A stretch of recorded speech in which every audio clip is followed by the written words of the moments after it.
Internal ఎగ్జామ్స్లో copy కొడుతూ దొరికిపోతే ప్రొఫెసర్కి ఏం రాబాయ్ కాపీ కొడుతున్నామని ప్రొఫెసర్ అడిగినందుకు మహమ్మద్ షాబాస్ ప్రొఫెసర్ని పిడిగుద్దులు గుద్దిండు.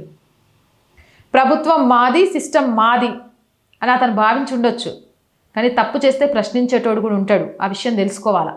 ఎంత చదివినా అంతర్లీనంగా హింసాత్మక ప్రవర్తన ఉంటుంది మనిషిని సక్రమంగా పెంచకపోతే అని చెప్పడానికి వీడొక నిదర్శనంగా చెప్పుకోవచ్చు.